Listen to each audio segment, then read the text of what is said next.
Now,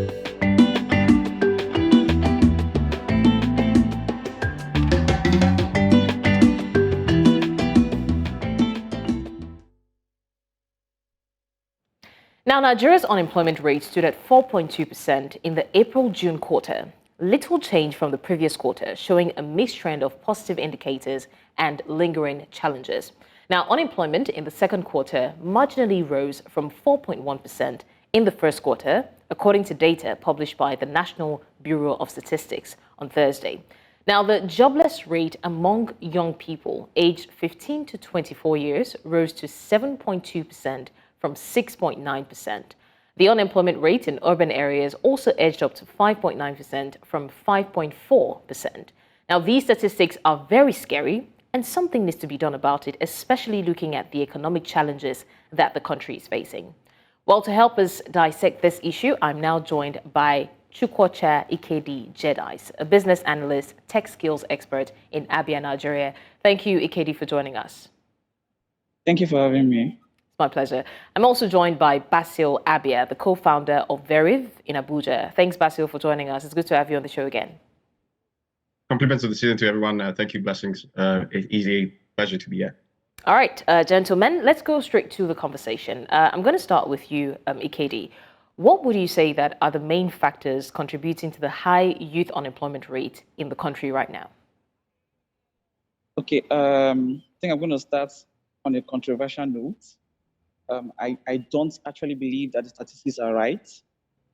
Reasons being that I don't think the NBS has actually found a way to capture the youth that are actually employed in the tech ecosystem. It's easier to get the rates of people who are working for employers, those in the government or startups, but we haven't yet come to that point where we can actually capture the percentage of youth who are actually working in the tech ecosystem. And it's very, very slippery because the tech ecosystem, we have a lot of freelancers, we have a lot of people who are offering their skills on Fiverr, Upwork, and all that. So it can be a very bit flexible. So, but let's just agree that actually the statistics are right. A lot of things have happened this past year. I mean, we just experienced the change of government, and that could also be one of the reasons why the employment rate increased, because people are always skeptical when it comes to a change of government. They are always wanting to make sure that their eggs are properly counted in the basket. Nobody wants to rush, and then you find out that you're working against the policy that will be set by the new government. So everybody likes to wait and observe. You know, something like this happened in 2020 when there was a rule, a policy that came against cryptocurrency, and that affected a lot of businesses. So nobody saw it coming, but the government just decided that they wanted to put a ban on cryptocurrency, and that affected a lot of tech companies. Especially, a lot of them had to migrate out of the country just so they could find better ways of how to deal with the policy. So there's this breeze that always comes with new government. Everybody wants to check and understand what is the government about, what is their driving force, what is it that they're actually looking at. Some governments do not favor the tech system, some governments do not favor a lot of tourism, let's say for instance tourism, some governments do not favor a lot of industries. So most people are always skeptical when it comes to a change of government, not just the Nigerians themselves, but even foreign investors. They always want to wait and observe. So I think that's constituted to the increase in the employment rate. I mean, you do make a fair point, actually, but we're also not going to dispute the fact that there are thousands of youths who are still unemployed. Yes, of course, we know that there's some who freelance as well, and that's why I said that. I mean, touche to that. But yeah, going with the statistics, I'm going to go to Basil now. Basil, what are the specific challenges that young people face in finding employment in Nigeria? Oh, fine. I would love to answer that question, but let me start with giving some statistical context to the new NBS methodology. I'll have to disagree with my colleague in Lagos, Pastor Tobus, that the NBS are not covering a number of freelancers with regards the calculation of unemployment. First and foremost, the old methodology that the NBS were using to calculate unemployment rate, which put our unemployment rate at 33% before they obviously 33.3% before they obviously switched to the new ILO methodology, accounted for folks who did not work for at least 20 hours per day, 20 hours per week. Sorry, forgive me for that. So folks that did not work for at least 20 hours per week were considered as unemployed.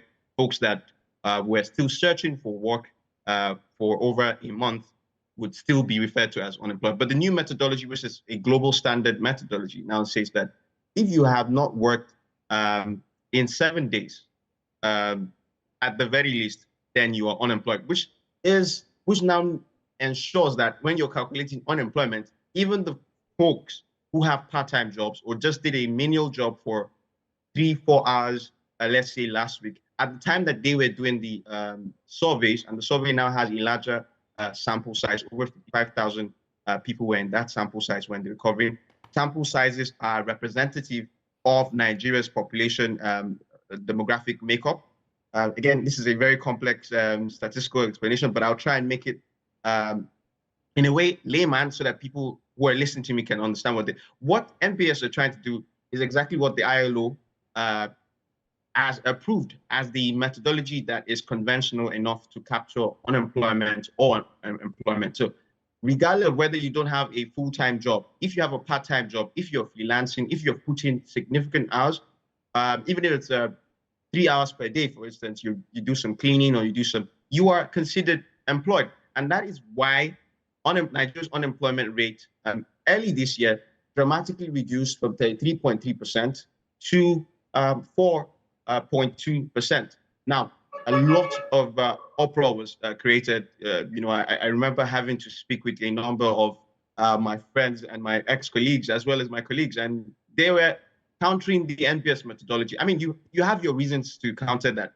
You do not believe that we have just over 4.2 unemployed persons, but if we have to use the global standards, then these are exactly the ways to be able to follow it. Now, to follow up with your question, there are a number of factors that are leading to why we still, I mean, for those 4.2% unemployed Nigerians, or for the 7.4% unemployed young Nigerians, there are a number of reasons why it is difficult to get jobs, especially full-time, well-paying jobs in Nigeria. First and foremost, the economy is not performing as it should.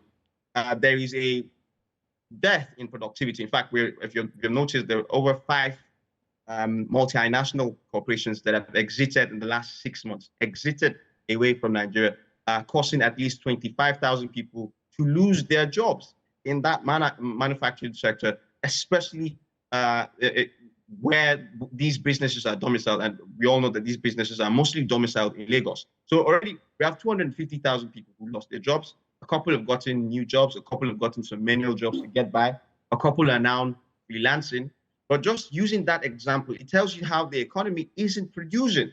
And that reduction, that receding in productivity definitely causes the high number of, you would say, unemployed people who don't have full-time jobs, or at least decent paying part-time jobs. Another reason is, if you look at the numbers, again, this is an NBS and FAO number, at least 70% of Nigerians of working age are actually in the agricultural sector.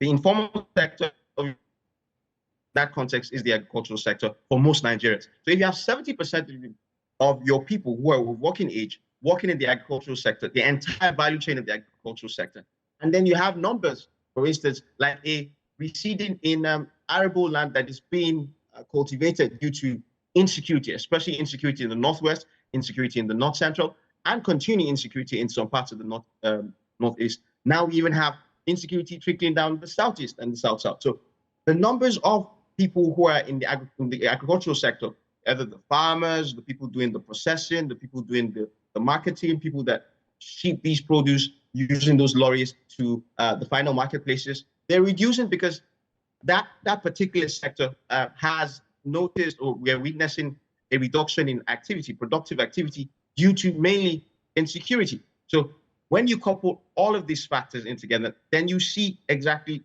why we're having an increase in youth unemployment. there are a number of remedies, but I think I just wanted to highlight first and foremost what the new methodology means so that people are not misled statistically. And secondly, highlight the reasons why we're witnessing a reduction in employment, largely because of the reduction in productivity on a national scale. All right, thanks for that, Basil. Now, very quickly, let me go back to Jedice. Now, we've talked about the reasons. I mean, Basil did extensively explain the reasons that youth are not getting enough employment. Jedice, what would you say are the roles that the government can play in addressing this issue of unemployment? It's gone on for so long, and you know, the numbers keep increasing. What can be done about it?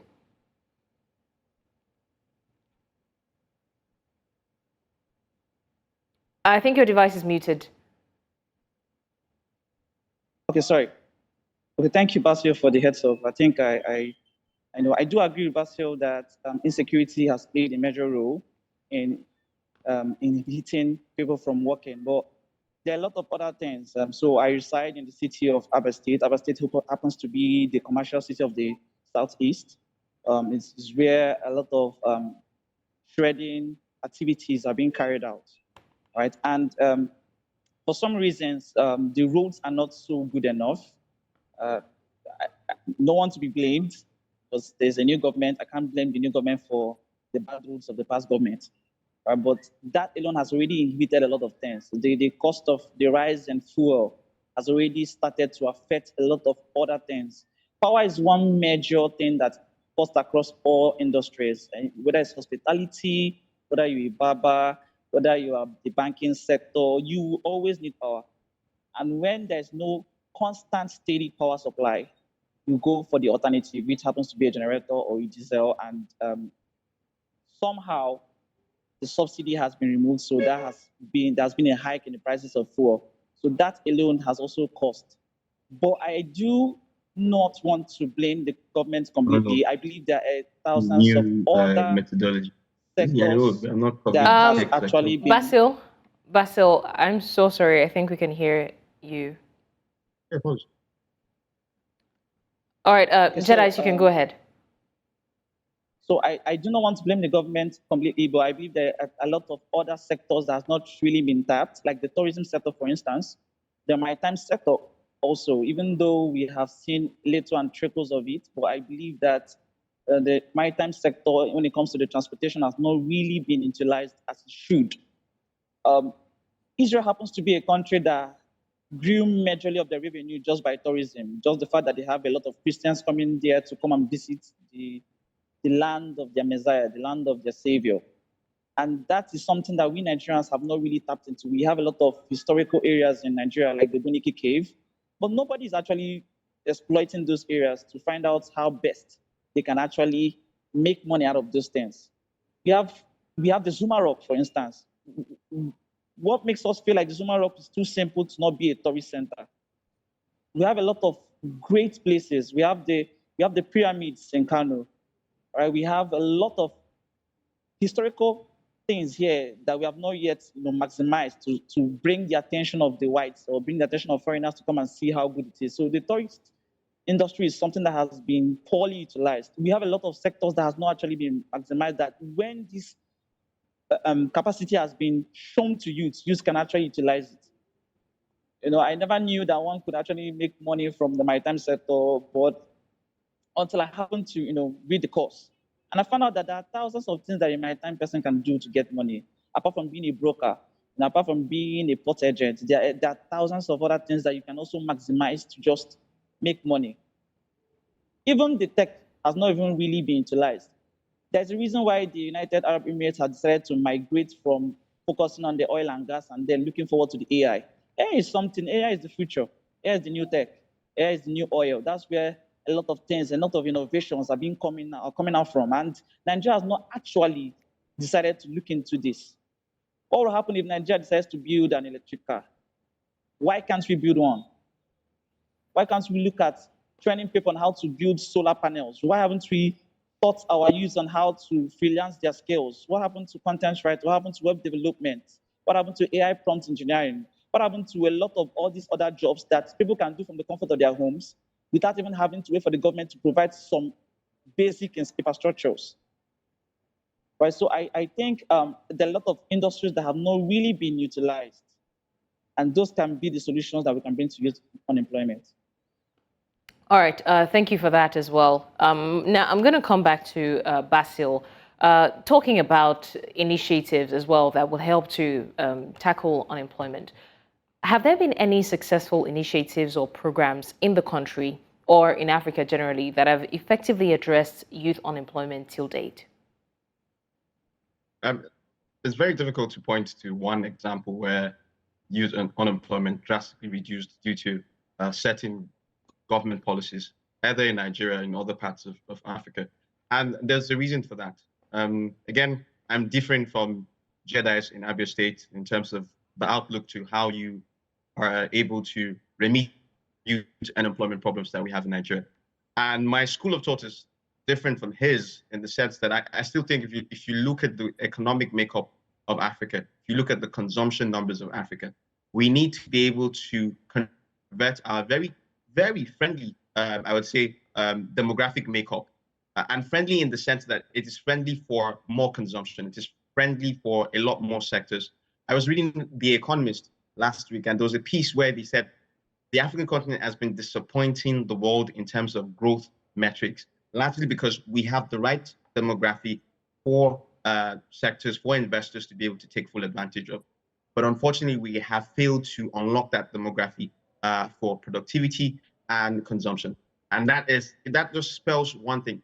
There is a large number of poor people who do not have the purchasing power to incentivize more manufacturing, more testing, and more productivity, basically, in the macro economy of the respective African countries. So if you are not finding a way from a policy perspective to be able to unlock consumption vis-a-vis manufacturing and productivity, then you're not going to be able to create the mass number of jobs that you want for young Africans and young Nigerians. And that's exactly the truth.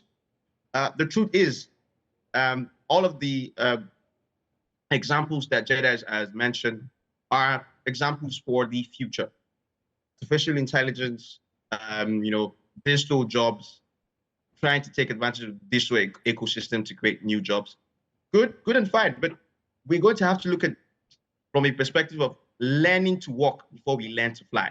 I think Africans, especially our respective African governments, are jumping the ball every single time they mention overtly ambitious projects, overtly ambitious policy expectations with regards trying to reduce unemployment, especially youth unemployment.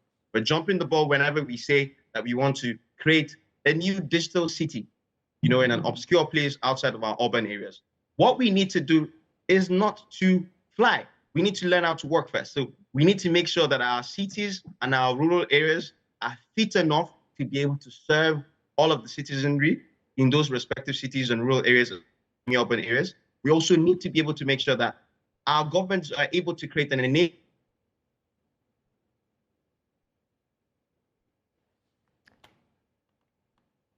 I'm hoping we haven't lost Basil because he was actually making a very valid point. Basil, are you still there?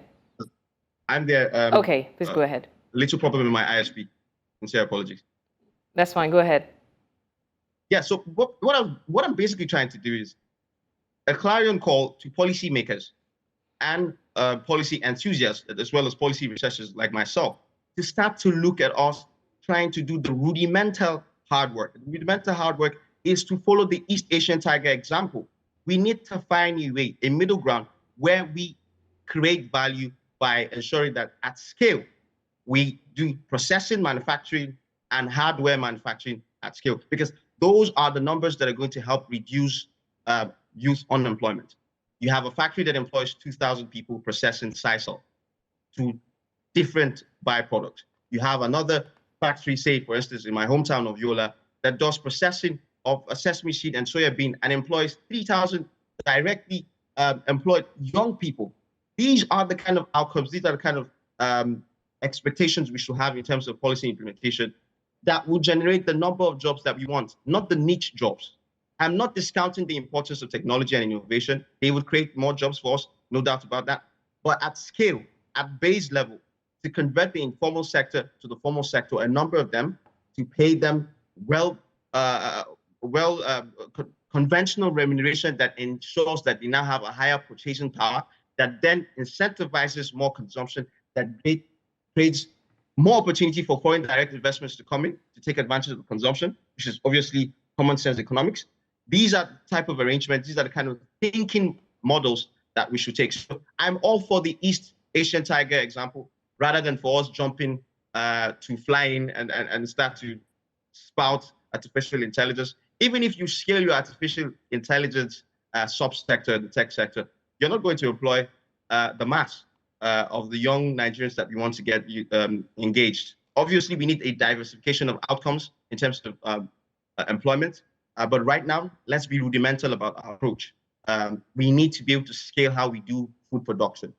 We need to introduce a lot more mechanization in that sense, so that when we're doing the value chain, and the value chain is basically saying, look, we have processing folks in the middle, we have folks who are now doing the byproducts and creating even further byproducts somewhere around the middle again, and then you have the end users, the end retailers, who now retail, of course, to the end consumers. So in that value chain, you are creating jobs in their hundreds of thousands per state, per local government, and then you're reducing youth unemployment with that approach. That is my technical approach to that, rather than saying, look, let's spout some niche examples for our policymakers to imbibe. All right, thank you, Basil, again. Now, Jedice is still talking about initiatives, but let's sidestep the government intervention or initiatives a bit. Let's look at how we can encourage self-employment and entrepreneurship amongst the youths in Nigeria, in Africa as a whole. Okay, so thank you so much. Why I agree with Basil concerning the manufacturing, the rudiments of economics. So what happens when another Ebola comes out? What happens when we have another COVID? That would definitely just remove the 20,000 persons out. That there has to be a place where technology has to play a role. Of course, I'm not trying to talk about us flying, going to AI. I don't think Nigeria even have the basics for that right now, but I'm talking about sensitization. Let youth just know that there is an innovative way to do this thing that you do. Imagine the United Arab Emirates building a house within 10 days. That is an innovation, and that is something that we could do. Imagine that Nigerians know how to do that. Nigerians know how to build a hospital in a time of crisis within 10 days. Imagine that maybe a company just reaches out to Nigeria and they request that they need a particular location, or they need a particular house, or need a particular company, a building to start up their manufacturing company or their manufacturing factory. Do we need to start waiting for 6 months before we just build up a building that we can now call them and say, okay, come around and come and start doing what you're doing? A lot of youth are not sensitized of the opportunities that technology brings to the table. Technology does not take away. Technology can be a good collaborative tool if you use it well. Even the East Asia that you mentioned, right now they're using technology. I mean, we have a lot. They started, yes, with the manufacturing, but right now we have a lot of innovations that AI has brought to the table. We have a lot of things that has been done to make it easier for them to be able to carry out their manufacturing in a large scale, all right, in a large scale. And that's what we're looking at. Nigeria has, for Christ's sake, we're the most populous nation, the most populous Black nation on earth. We cannot just be losing out on that. That alone has given us a large market. That alone has given us a large market when it comes to the consumption industry or the manufacturing. Yes, I agree. But what if a lot of these numbers are diversifying into other industries, not just the manufacturing? Right? What if they are diversifying into other untapped industries that we have not really seen? What if they decide to go into tech? Nigeria can happen to be one of the most innovative markets for technological skills if we can maximize that market, if we can maximize it well. That when somebody wants to come and get the best technocrats, they just look at Nigeria. It's no news that Nigeria used to happen to be the largest users of LinkedIn. And I'm glad and I'm happy for that. I'm happy that at least a lot of users are being sensitized of the need of selling their skills to foreign markets. And that is something that we should begin to sensitize youth more. Stop looking inwards, start thinking outside the box. Because sometimes the money we have could be around you. For instance, the recycling industry. I mean, we have a lot of debt. People complain that Nigeria is dirty, but that could be an advantage. Why not recycle these things? There are countries who turn their waste into power. I could mention a few. Why can't we get a company to come into this nation and find a way to turn those debts or to turn those recycled bins into power that will benefit us as a nation and also benefit us via the employment? I mean, both people are winning. So we need to start thinking outside the box. We need to stop looking at the manufacturing. We need to stop looking at the way that we do things as before and start looking for a way to make it open that more people can participate, especially youths, which of course we have more than 60% of. Right. Okay. On this note, I want to say a big thank you to my guests. Gentlemen, thank you so much for joining us. Chukwuocha Ikedi, Jedice, a business analyst, tech skills expert from Abia State, Nigeria. And of course, a big thank you to Basil Abia, the co-founder of Veriv Abuja. Thank you, gentlemen, for sharing your thought on this matter. And we do hope that the issue of unemployment is at least brought down to the barest minimum so that at least our youths can have something to do. Once again, thank you so much for joining us.